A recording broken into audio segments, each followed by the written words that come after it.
Okay, so today we're going to be having Miss Nikisa, and she will be joining us. Okay,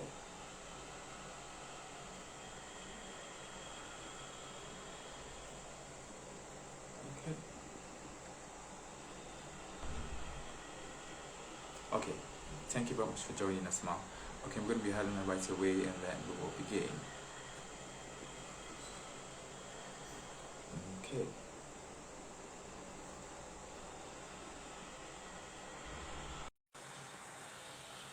okay, good. Thanks for joining. Hello, good evening. So I Good think you might have to evening. start this way. Okay. Yeah, exactly. Thank you so much, Miss I need to Nikita. Exactly. Nakesa. Okay, Nikita. Thank you so much. I'm really grateful. Thank you so much. I hope you can hear me clearly. Yes, I hear you. Okay.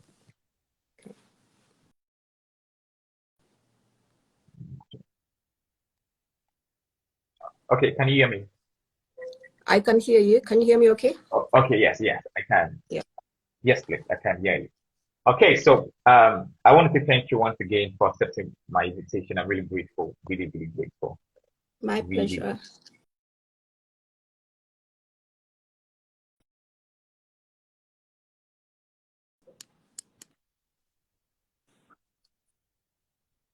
Yep, Let's that's see. good.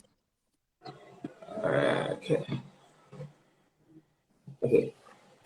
Hope this.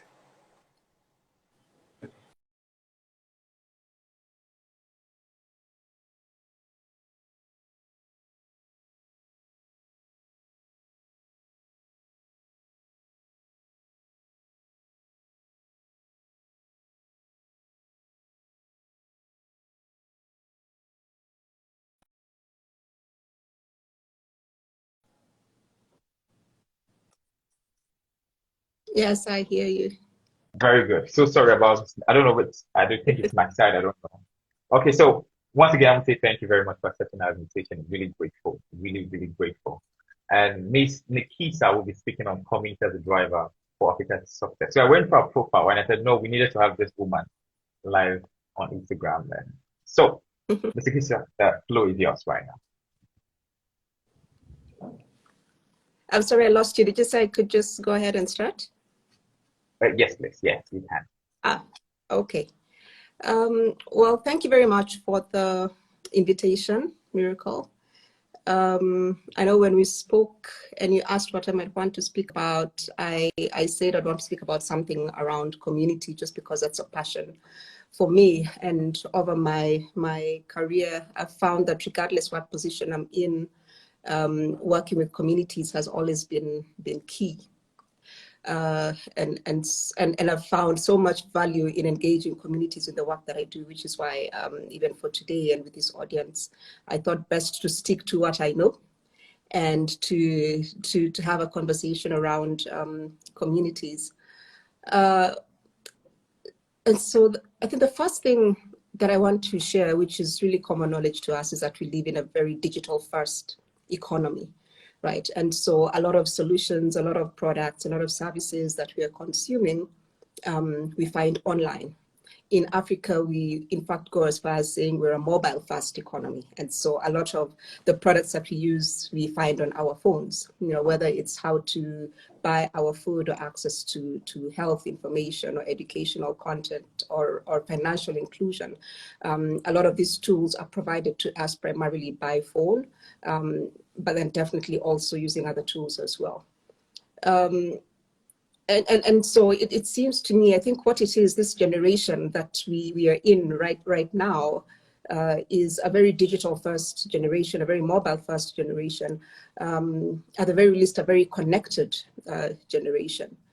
And so I really hope that the people listening to this understand this position that we're in that is so incredible, that is not a position that our ancestors were in many years ago, where we have access to so much information at the touch of a button, where things like innovation and entrepreneurship and how to go about those have been so democratized that if you have an internet connection, then suddenly it feels like an entire world, is opened up for you.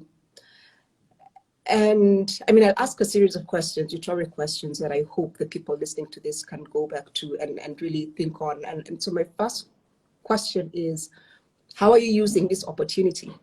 This opportunity where the world is really opened up to you by virtue of having a device, by virtue of being connected. And I say this knowing very well that there's a huge demographic of Africans that are not connected yet. And that's a conversation for another day. If you're listening to me right now, you definitely have some form of connection. And so this is what I want to address, today. And so if you think about our ancestors many, many centuries ago, when they were world-class traders, and I hope you've read about them in our history books, all these trade routes that they plied for months or for years, just to get their products from where they developed them, where they made them, to where their markets were. It took them months, sometimes it even took them years. And this has changed over time. Now we have planes. And so it's going to take you a matter of hours for you or your products to move from one place to another.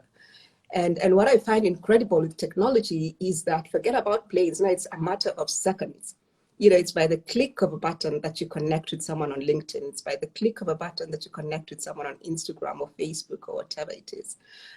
And so again, the opportunity to connect is incredible. And I hope that when we think about what this was hundreds of years ago and where we are now, that we appreciate the moment that we're in, that we're this super connected generation. And this is the tool that we've been given to work with. And so again, my question is, how are we taking advantage of this opportunity? And how I see a lot of people taking advantage of the opportunity is through, we've seen how, I hope people on this call connect on LinkedIn. I hope you're connecting with incredible people on LinkedIn. We've seen how people connect on Facebook and have community groups around Facebook and have all these incredible conversations on Facebook. We've seen how people connect via WhatsApp or WhatsApp business. Maybe some of you have broadcast lists that you use to talk about your products, or you have your shops on WhatsApp, and so on and so forth. And so there's already a lot of us who are amassing this community, or we're creating this content for people and building interest and responding and getting these followers who stay tuned to the kind of content that we are creating. And so to an extent, we're already building communities around our businesses, even if we haven't considered them communities again. Perhaps you consider them customers and so on. But I want to make the case that they actually are communities. The idea of building communities around our work has actually been tried and tested, both in the business sense and in the personal growth space. And let me explain. So obviously the world that I come from right now is the innovation hubs, right?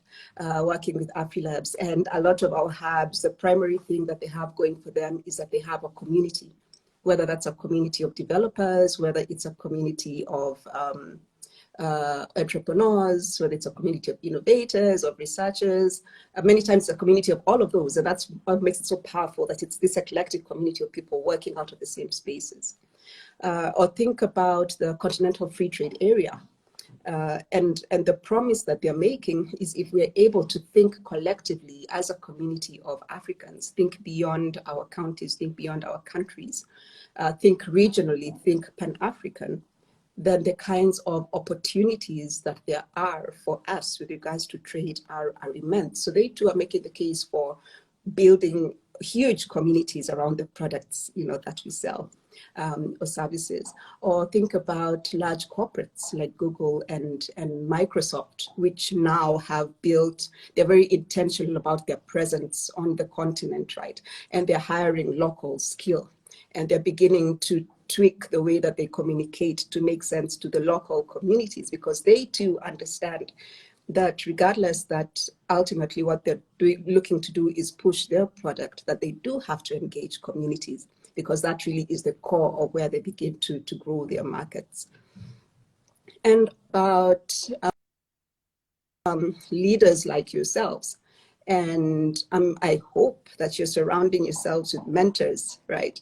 And also that you're getting mentees, because you really have to pass it on. You have to give back. You know, when you're mentored, I always believe get mentored by people, but also mentor people. There's always something that you can teach someone else. And so in that regard, you're also developing this community around yourself, because you're surrounding yourself with people who trust and who know you, and who are willing to support you in your leadership journey or in your business journey, whatever it is. And you in turn are willing to support other people as well. And that really is what communities are about supporting each other. So what we know about communities so far is that it helps people to thrive, right? Building a community around yourself is one key way to guarantee yourself success. And so the question, I guess my next question for anyone listening is then, how do you build your community? Right? Because it's not just a matter of calling people together and then suddenly they become a community. That's not what that is. Or you may have a Facebook group or page and there's all these people following, but they aren't engaging with you. So all that is, it's people who signed up to your page. But are they really talking to you? Are you connecting with them? And so what I want to share now is what I feel are critical when we are building communities you know, that last. And for me, the first thing is ensuring that we build them, or build the breadth of the community, you know. And how we do this is in building relationships. So here I'm basically talking about the numbers and trying to grow a really huge community around yourself. And so it's about how do you develop relationships with people to where they want to engage with you. And key ways that I've found to do that is by looking for people who share your vision, or people to whom you can sell your vision and then who then buy it and want to be part of that vision, or people who share your values, right? One speaker that I was listening to once said that sometimes the best way to realize what your personal mission is to help someone to fulfill their own vision or their own mission, you know, and in that way you begin to learn and really get some kind of clarity on what it is that you're looking for yourself. So finding those kind of people that you can draw to yourself because they understand, you know, what your values are, what vision it is that you're looking forward to, and developing a relationship with them. For me, these are three key ways of developing the breadth of getting these lots of people that you kind of, maybe you don't think alike, but you get each other, you know, and they're willing to support you in your journey. And for me, that's the breadth. And again, if I go back to AfriLabs and talking about the breadth, there would be in the number of hubs that we have. We're a 10, almost 11-year organization. We're founded with just 5 hubs. Right now have 347 hubs, you know, in the membership, spread over 52 African countries. And so that's like a really wide reach, right? It's a wide reach. And so it's a huge community, millions of entrepreneurs within, you know, these 347 hubs. But that's not enough, right? It's one thing to have all these people, right? It's one thing to have a huge following, people who've bought into your vision, or sometimes people are drinking your Kool-Aid. But what does that mean, right? And so the other thing that you want to look at is the depth, right? And so for us at AfriLabs, for example, we have these 347 hubs, but now that you have them, what are we doing with them? Right. And for us, what's key to ensure depth of that community as well is to make sure that we are doing what we can to support them to the extent that they can be the best version of themselves, and then in turn support African entrepreneurs, right? And so we do that by the kind of capacity building programs that we make available to them. Right. And so if you're part of the AfriLabs network as a hub, you're going to get access to all this incredible information that you can learn. We recently just launched our AfriLabs Academy. And so if you Google AfriLabs Academy, and if you're a hub, there's lots of African contextualized content there for you, right? As a hub, how do you grow your community? As a hub, how do you fundraise? As a hub, how do you design your programs? And all of this is contextualized to what African hubs would need, right? And so for us, that is building depth within our community and ensuring that we're building some kind of sustainability within how we work. And also key is ensuring that, and this curriculum was co-curated, and so it was the hubs that developed it themselves, because they say, this is what we want to learn. Sometimes they say, this is who we want to learn it from, or sometimes people say, I know enough about this thing that I want to teach other people. And that really is what our community is about. It's about people coming forth and saying, this is how I want to share, or this is how I want to learn, or this is how I want to help, and so on and so forth. And so for us, building depth has been in ensuring sustainability of our hubs by making sure that they're always competitive, by making sure that they always have access to the kind of skill, kind of knowledge that they need, you know, but also doing it co-creatively so they have ownership of it, you know, and again, coming back to the point of how you build your community, it's you constantly need to go back to your community to get their feedback on your product, on your service, on your vision, on your values, you know, all these things, just to make sure that it is a collective effort. And so my next question to anyone who's listening is, what does depth look like for your business? Or what kind of depth are you looking for to build sustainability of your business? Or maybe another way to frame the question is, if you are a startup or an innovator, when you dream about the ultimate state of your product, what does it look like, right? And when you determine what it looks like, then I think you begin to answer the questions for yourself. How do I create depth within my business, within my product, and so on? And for me, I've honestly found that one, it's in just the co-creation process with the users. That's one way of developing depth within, you know, within your product or within your business, and ensuring that you actually listen to the people that you intend to use the product. You know, because if you don't listen to them and how they want to use your product, then your product may never be used, or then you may never be able to scale your product. And that's the other thing for me. In an ultimate state, you might want for your product to be a kind of product that you're able to scale across the continent.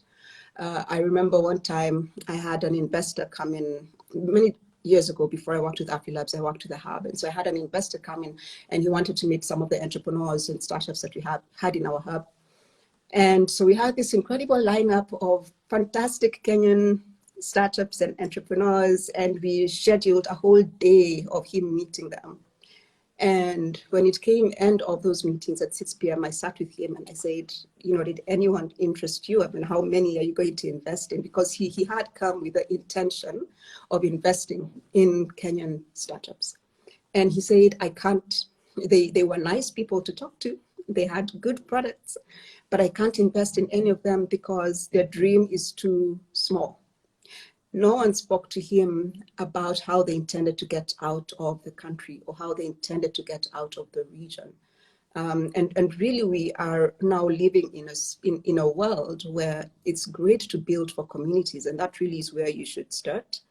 But you also need to think about, what is that secret sauce? What is that product which I can transport from Kenya into, say, Uganda, and it still works with a little tweaks here and there for my Ugandan audience, right? So you really need to be able to figure out, how are you scaling? And for me, that's another way to determine your breadth. And so if you think about this, the African Continental Free Trade Area as well, what kind of product do you need to build to take advantage of the depth that the CFTA is offering you as a business, right?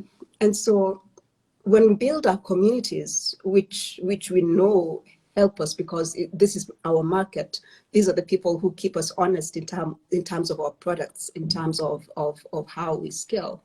When we build those, it's really about understanding that market, understanding regulations, defining the actual challenge. Community has told me, imagine what a problem is, and then we go and fix it. But no one wants our product because it wasn't a problem in the first place, right? So determining what these Pan-African challenges are that our community has told us because we engage with them, and then creating those scalable solutions, and creating communities around them. And these communities, how they help you is that they're constantly giving you the kind of knowledge that you need, Sometimes you're looking for a co-founder or you're looking for an advisor, and so they give you that skill or that resource, whether financial or non-financial. And this is really how communities begin to drive us into the kind of success, that we are looking for. And so I think finally, because I'm hoping that you and I, Miracle, will have a bit of a conversation, finally, what I want to say is, and so we've heard of several Pan-Africans, so think about Patrice Lumumba, think about Kwame Nkrumah, or Haile Selassie, or who else? Think about Julius Nyerere, or Amilcar Cabral. My son is named after Amilcar, so he's one of my favorites. Yeah, so so think about all these Pan-Africans who we constantly read about. If you were lucky from one generation, you maybe met some of them. I think the statement, what I want to leave anyone listening to today with is that, yes, these are Pan-Africans that we look up to, but they fought their fight, and today's revolution, the African revolution today, is for control of our economy, right? And so as 21st century Pan-Africans, which I'm challenging us all to be the Pan-Africans that 20, 50, 300 years from now people talk about. And so as 21st century Pan-Africans, I think what we are called on to do is to rally our communities to build an economic army across borders that are designed to build strong African businesses, which are tirelessly with integrity and excellence, working for the dignity of all Africans, right? And so if we look at ourselves as those Pan-Africans and look at our communities as armies and look at our businesses as our weapons, then we begin to understand that there is a struggle, and it's a struggle that is up to us, right? And it's only in having these three elements, having ourselves as leaders, having our ammunition, which is our businesses, our products, which we have proven are relevant for this market, and having our communities, which is our army. This is the only way that we begin to be a part of the revolution, which is an economic one. And so that, Miracle, I'd love to engage with you. Okay. Can you hear me? Yes. Yes. Okay, thank you so much, Miss Nikisa. Thank you so much. I really like your name. I'm trying to say it gently so I don't make a mistake pronouncing it. It's Nekesa. Okay, so I want to say thank you once again. You mean what? Born during harvest. I was born in the harvest time. Wow, that's really nice. Okay, I think we're going to have some harvest today. So we're going to have people having mindset renewed. So thank you so much once again. And so you spoke about being a Pan-Africanist and how we could use our work, whatever we're doing, as a weapon to actually, create a new revolution for ourselves as young people as well too. So the question here is, over the years we've had leaders who have allowed their shortcomings be a standard to us to look up to. Now, with the fact that we probably were exposed, we're illuminated with knowledge to understand how to select what is right and what we can use to actually get things better. How about people that are in situations where the only thing they see is about the shortcomings of the leaders, what they've raised as a standard? So let me set an example. So we have leaders of the past, Pan-Africanists, who fought within themselves of people who had greedy desires to amass wealth for themselves alone, and they weren't thinking about how to actually. So now we have young people who think that way. How do you think we can change such mindsets within ourselves? Because I think it's a value problem, it's a value conflict. How do you think we can address issues like this? It is a valid problem, and I think it's two things. One is a lack of information, and two is a compliance with the status quo. And so one, when we say lack of information, is you'd be surprised. I mean, the statement you just made now, you would imagine that anyone sitting anywhere would make a similar statement, a similar observation.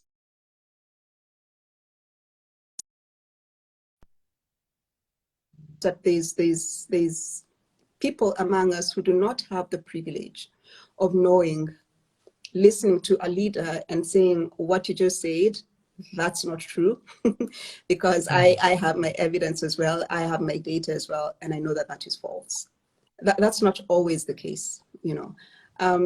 And so in that regard, I think, Miracle, honestly, the onus is on people like you and I, who know what's right from what's wrong, to try and pass on this information tirelessly. And I know that it can be a frustrating journey, but it's one that we need to make. The second one is that sometimes it's just comfort to the status quo.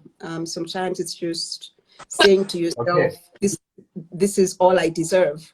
You know, they will lie to me, and I know they're lying to me, but this is just the way that it is. But guess what? Again, we have to fight tirelessly. It is up to people like you and I, again, to fight tirelessly. I was having a conversation, Kenya's coming to elections in just a few days, and we were talking about the people who are running for president, running for governor, etc. And the interesting thing that we realize is that these are people that we know personally, that we have interacted with personally in our generation, right? People that were born in the 80s or 90s or 70s. They are people that we know personally or that we're just one step removed from. And what's incredible about that is that what this means is that these people for us are accessible. So I could very easily go to a WhatsApp group and tell an upcoming governor, what you just said is absolute nonsense. And we see you and really call them out and call them to account.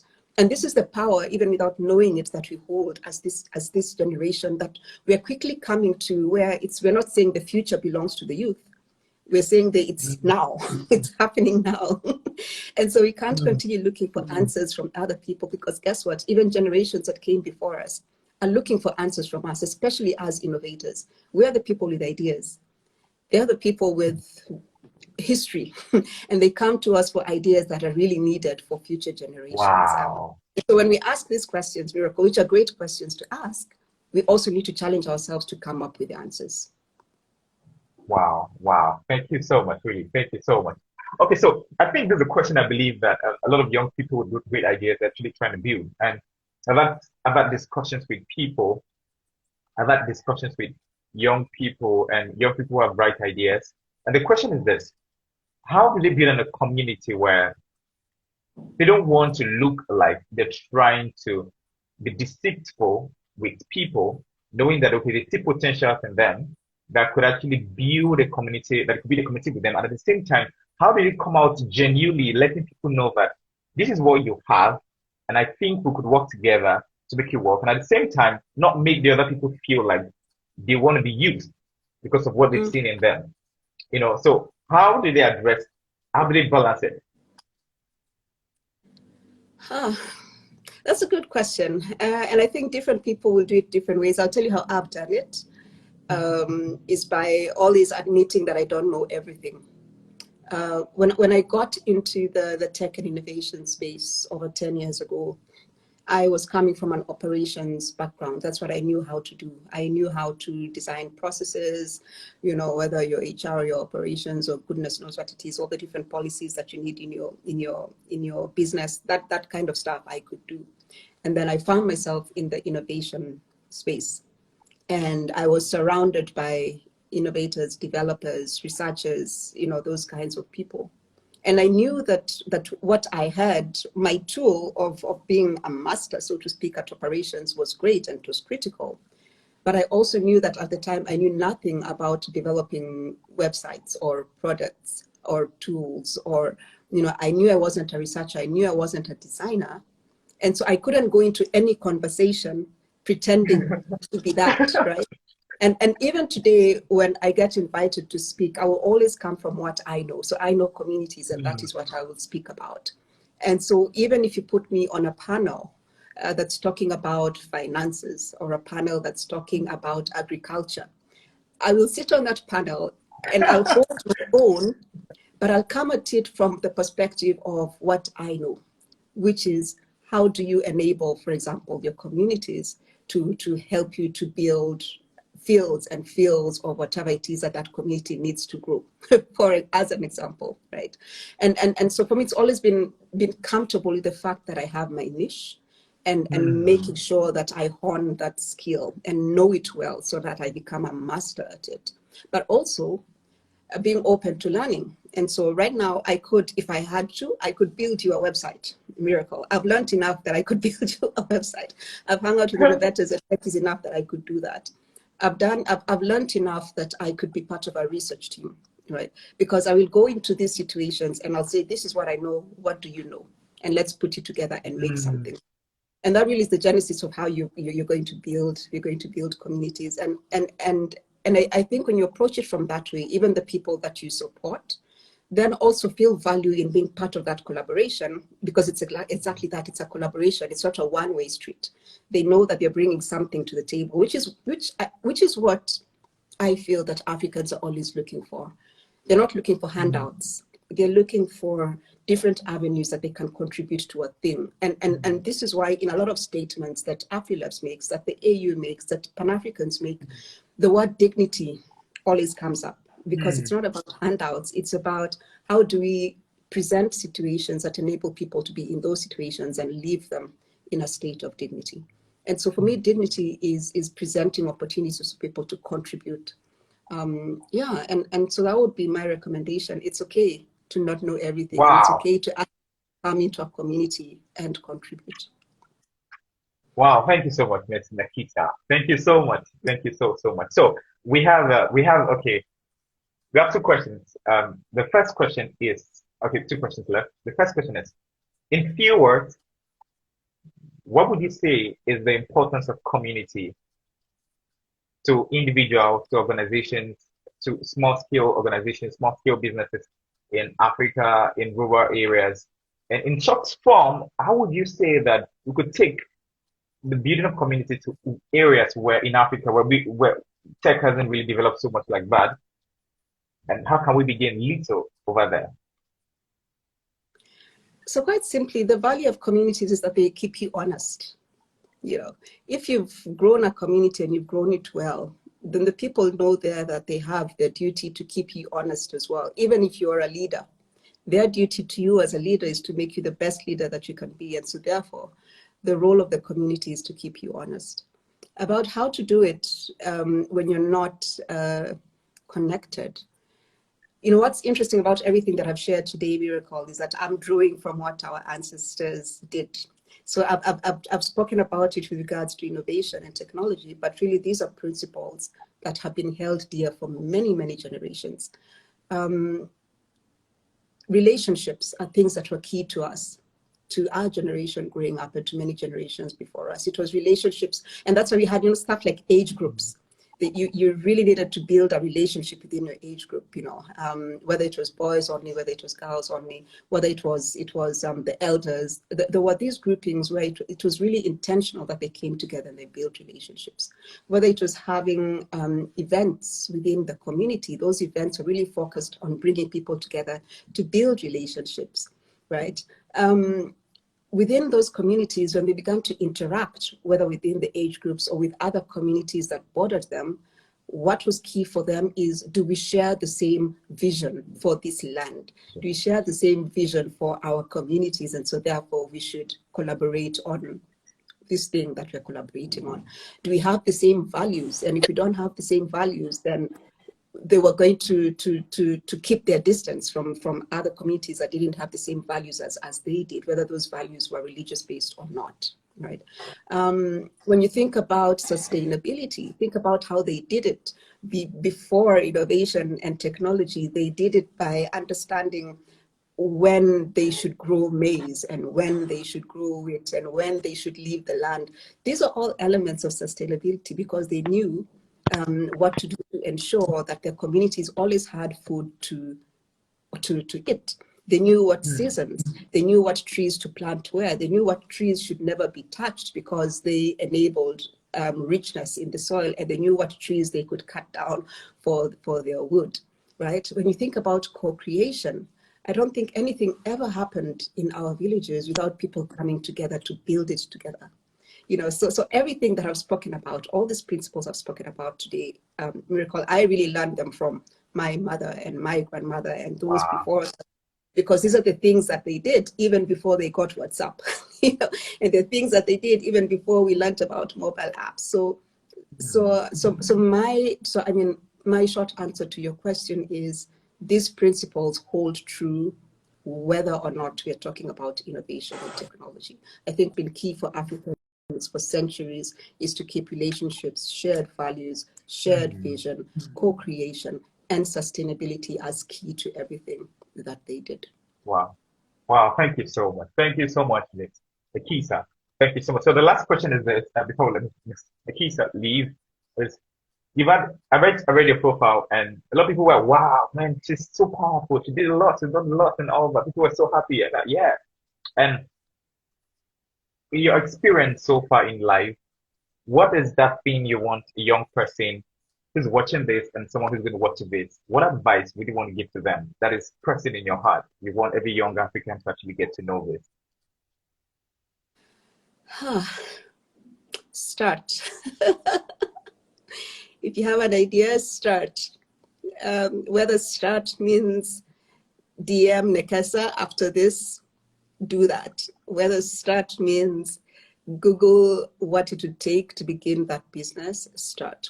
Whether start means that you want to take a course in college and you're not sure how to begin, start looking at universities, start talking to people who've done it. You know, whether start means that you're so frustrated with your surroundings, you're frustrated with your leaders, then start teaching yourself to be a leader. I'll tell you, if you don't, 10, 20 years from now, you'll be sitting where you're sitting and you will regret not having started 20 years ago. Because if that thing was so key, if this is a thing that you're passionate about, I believe you'll still be passionate about it 20 years later. It's just that you wouldn't have.